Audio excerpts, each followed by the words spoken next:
So, tell me about yourself. So my name is Mary. I'm the new brand ambassador of Perrier Jouet. Right. I just arrived in Singapore. Actually, I arrived 1 month ago. Welcome to Singapore. Thank you very much. I appreciate it a lot, and I like it so far. So that's perfect.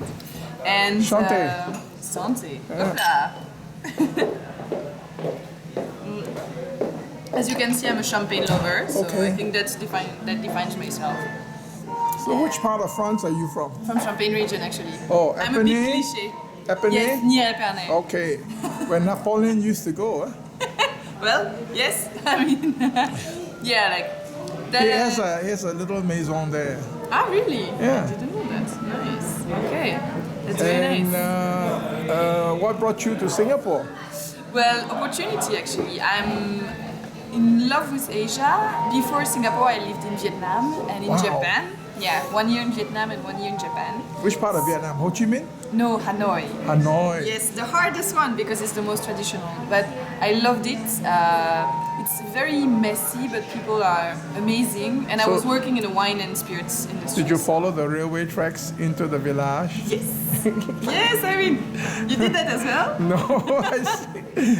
And did you get onto the lake and get the Yes. boatman to paddle? Yes, of And get course. you a- I told you I'm a big cliche, so I did everything I have to do there. No, And- but I love Vietnam. This Okay. is really amazing, and this is a very promising market for food and wine and champagne in particular. So that was really interesting. And where were you in Japan? Tokyo? No, in Nagoya, and I was a student. Nagoya. Yes, I was a student at that time. So Ah. Nagoya has the point that as a student you can afford Toyota country. Yeah, Toyota country. Yeah, I visited And also factory. the place where, the Tokugawa shogun started. Ah, okay. Okay. I visited as well. Like there's the brewery of Asahi. Ah. Quite impressive. Huh? So what were you studying? Nihonji? No, I was studying in English and I was studying like general management. Okay. But in France, I have a master degree in wine business, wine, champagne, and spirits because I studied in Reims. Okay. So, yeah. And before that, I had a law bachelor and like bachelor in law and art history. So Very impressive. quite different. Voilà. So tell me, besides Perrier et Jouet, which Yeah. is your favorite Grand Cru village? Well, what I like about Champagne, because I live there, is that there is a lot of small producers that are amazing. So they are not really good in communication or they don't speak English because there are people from the ground, like from the earth. But they are amazing, they produce amazing champagne. So one of my favorites is called Jacquinet-du-May, and it's a very small village called Les Menuls. And as well, like I'm a Chardonnay lover. Les Menus is not Yeah. small. It's so small. It's really small. I mean, if you've never been there, you know it. I'm a Chevalier d'Arc. So you know it. I'm a big Chardonnay lover. So besides Montagne de Reims, I also love any champagne from Cramont. All these parcels. Okay. Really nice. Chantal is a good friend of mine. Chantal Gonnet, yeah. Oh, nice. She was just became a princess at the La Craes. Ah, okay. And one of my favorite small champagne producer is Champagne Francis Cozy. Cozy. In which village is this? I know it's a very small production, just Okay. over 2 hectares, and Oh, it's it's a very lady small. winemaker, Wow. Sophia Cozy. Okay, Sophia Cozy. I will check it out. Yep. I mean, what I like about champagne is that when you start to get into it, you discover so many different producers. Of course, you have the big brands, you have the big houses that are allowed to have more means of production, but the small ones are really interesting as well. So besides the one you mentioned at Menil-sur-Oger, are there Yeah. any others that you would like to bring up? But of course, Moom. I mean, I'm the ambassador for Perrier Jouet and for Moom as well. So of course I like it. I like the spirit, like the universe and the history of the two maisons are very different. But I like to represent both of them because Perrier Jouet is really, really refined. Everything is made tailor-made, bespoke. Everything is based on the quality. But I like the adventurous part and spirit of Moom. It was the official champagne of Formula 1. Now we switched to Formula E, which is a great innovation, like electric formula. And I mean, that's a great. They have a great story as well. So. LVMH paid too much. Sorry? LVMH paid too much.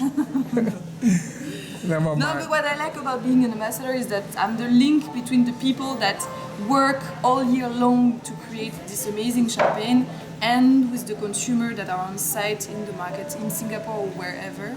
And for this, it's a great privilege. Okay.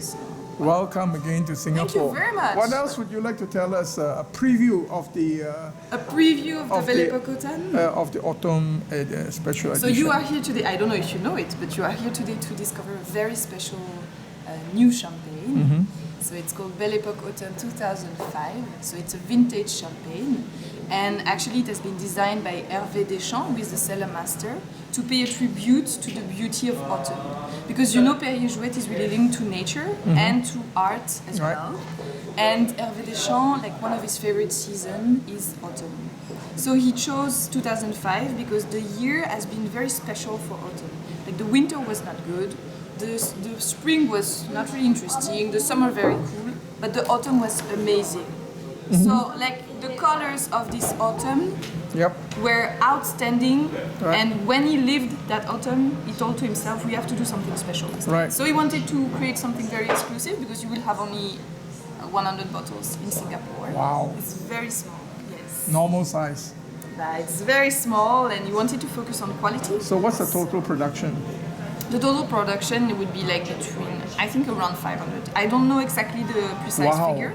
Yeah, we launched it in Japan last year, and in Japan it's the only country where it was available, and we sold everything very quickly, and we hope to do the same in Singapore. Because you will taste it. I mean, it's really amazing, and I don't say that because I'm the ambassador. I say that because I'm really in love with this champagne. You will see. For me, it tastes like autumn, very, you know, the season of maturity, but as well ephemeral. So I hope you will enjoy it. So, besides sending my greetings to Hervé, whom I met on a number of occasions, what is the cépage? Alors, the cépage, so we use the tree for Belle Epoque Automne. Okay. We use the three main, which are Chardonnay, Pinot Noir, Pinot Meunier. You will have 45% of Chardonnay, 50% of Pinot Noir, and 5% of Pinot Meunier. And, so you will have the elegance and the floral freshness of the Chardonnay and the richness of the Pinot Noir and the fruitiness. And the Chardonnay, which village are they from? I think it's Avis and Cramer. Okay. The best plots. And the Pinot Noir? The Pinot Noir is, I have to check. From Montagne de Reims, I have to check. It's from the Montagne anyway? Yes, from the Montagne. And Pinot Meunier from the Vallée de la Marne. Okay. No surprise for this.